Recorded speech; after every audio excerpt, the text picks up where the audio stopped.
Welcome to 21st Sports 2015 season preview for the New Orleans Saints. We're going to go over the roster and the season schedule and make predictions for every single game in the regular season.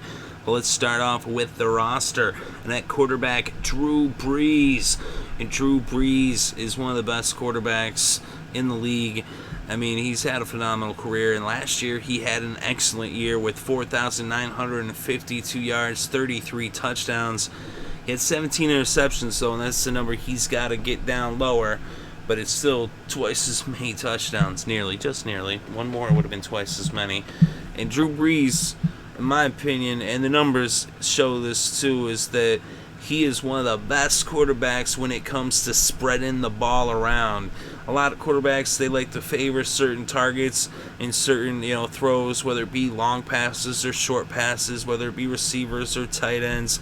But Drew Brees is a guy who is the best at spreading the ball around and getting the ball around to all the different targets that are at his disposal.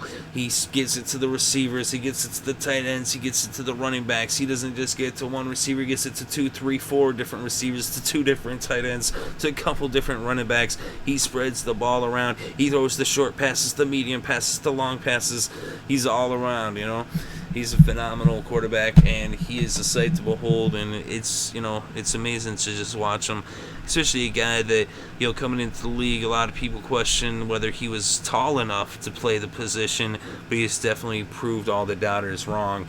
And so it'd be interesting to see what happens this year. The Saints have the potential to make a run for the division title, as the South is wide open. I mean, we saw last year the Panthers took it with a losing record, so you don't have to win a lot of games to win this division. Even 8-8 could win the division.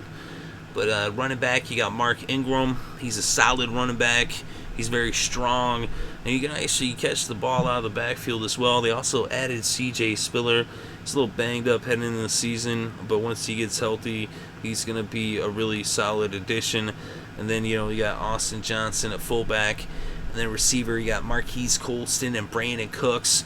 And they should both have good seasons.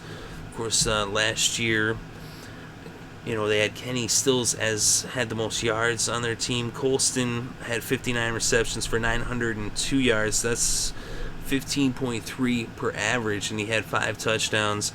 Of course, Jimmy Graham is gone.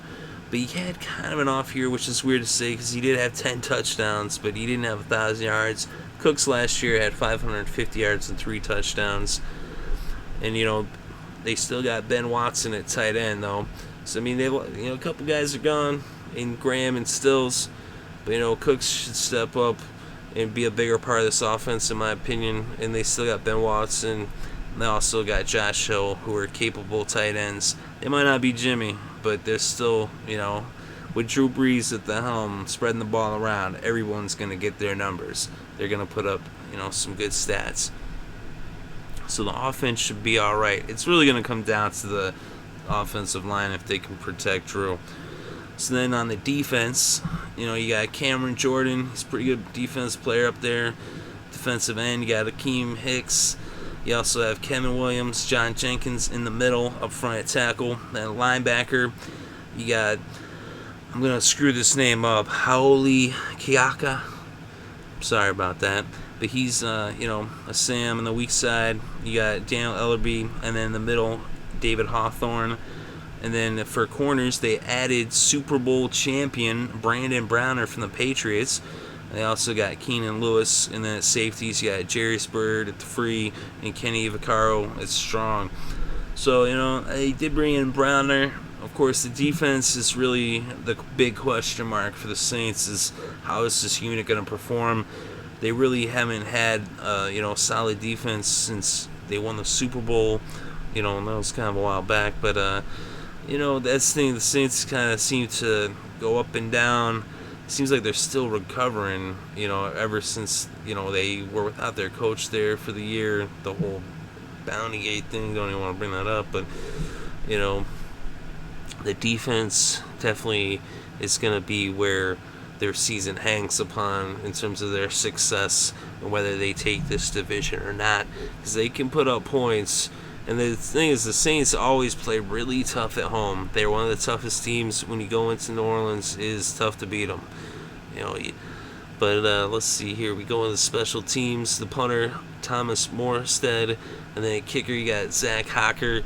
So that's another question mark there. And then handling the punt and kick return duties will be C.J. Spiller and also Brandon Cooks. So those guys are threats to take it all the way to the house when they get the ball in their hands. So it'll be interesting to watch their special teams and see what they do this year.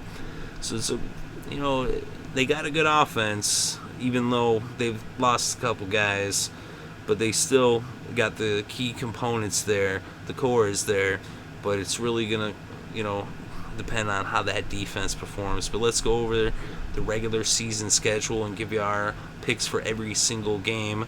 And starting off week 1, September 13th, they're going to be in Arizona against the Cardinals. It's a 4 o'clock kickoff. All these times are going to be Eastern. And I had the Cardinals winning that one. The Saints have trouble winning on the road. It's like they're a whole different team, whether they're in New Orleans or whether they're on the road. So in week 2, they are in New Orleans. It's against their division rivals, the Tampa Bay Buccaneers. And I think the Bucs are going to be a lot better team this year. But I think in New Orleans, the Saints win this game. That's September 20th. Since week 3, September 27th, 1 o'clock kickoff, they're going to be in Carolina against the Panthers. And I believe this is a road game that they can win. And so then week 4, October 4th, Sunday Night Football. They'll be in primetime, their first time of the season in primetime, 8:30 kickoff. They're going to be hosting the Cowboys. Of course, the Cowboys last year were undefeated on the road, but I believe that the Saints will win this game in New Orleans. They said they played like a whole nother team in New Orleans. It's like they're twice as good at home as they are on the road. The Saints, that is. And then week 5, October 11th, 1 o'clock kickoff. And it's going to be on the road, and it's in Philly, and I think the Eagles are going to outscore them in a shootout. So then week 6, October 15th, it's a short week. Back in primetime, Thursday Night Football, primetime for the second time this season. It's going to be a home game against the division rival Falcons, and I believe that they will win this game at home. So then week 7, October 25th, a 1 o'clock game. They're going to be going to Indianapolis to face the Colts, and in Indianapolis, you got to give the edge to the Colts. All around, the Colts, they got a lot more talent than this roster here, the Saints. But it's a team game. It's not about individual players' talents. It's about how you perform as a unit. So in week 8, November 1st, you got plenty of time to prepare for this one. It's back home in New Orleans, this time against the G-Men, and I believe that they will win this game against the Giants. So in week 9, November 8th, they'll be hosting the Titans, and I believe they'll win their second straight game in a row. And early in the season, they have a 3-game winning streak, and then right here, a little 2-game winning streak. But then they go to Washington in week 10, November 15th, and I have the Redskins win this one, although I would not be at all surprised if they can extend the win streak to 3 games and beat the Redskins here on the road. But I went with the Redskins in this one, just because on the road they seem to fall apart for some reason. I don't know why. Then week 11, part of it is because of the defense. If you don't have a strong defense, it's tough to win on the road. Of course, you also have to have a good run game. And I like their run game. I like Ingram. Of course, he's got to stay healthy. But they are a little bit pass heavy on their offense. Of course, they got Drew Brees. But anyway, week 11, it's a bye week. And then coming out of the bye week, they got a tough game in Houston against the Texans. And I got to go with the Texans in this one, week 12, November 29th. It's a 1 o'clock kickoff. And then week 13, December 6th, another 1 o'clock kickoff back at home against the Panthers. And I believe they will sweep the season series against Carolina. I got them winning this game. So in week 14, December 13th, they're going to be going to Tampa Bay against the Buccaneers. And I have the Bucs winning. They split the season series with their division rivals. And then week 15, they're back in primetime, their final primetime game. This one on Monday Night Football. This is December 21st, 8:30 kickoff, and it's going to be at home against the Lions, and it's the only home game I have them losing all year. So I actually have them 7-1 at home. But then week 16, December 27th, I have them bouncing back with a win against the Jaguars. This one's in New Orleans. And then week 17, the final game of the year, they're going to be going against the Falcons. It's in Atlanta. This game very well could be for all the marbles in the South, although I am projecting the Buccaneers to win the division. I would not be at all shocked if this game right here could potentially be the one that decides the division. I have the Falcons winning, but if the Saints could win this one, they could take this division. Because if they win this game, that'll put them at 9-7. I have them at 8-8. And at 8-8, they could win the division with that record even. I mean, last year the Panthers won it with a losing record, but I had the Bucs taking the division. But even I had the Bucs going 12-4. But I was even saying that if the Bucs are 9-7, they could win the division. So it could end up coming down to the final week. And if they could win this one against the Falcons, and that puts them at 9-7, if they had the tiebreaker and the Bucs are the same record, I mean, there's a lot of things. Who knows? I mean, it's just, it's fun to make your predictions and then look back and see how it all turns out. But I have them just missing out.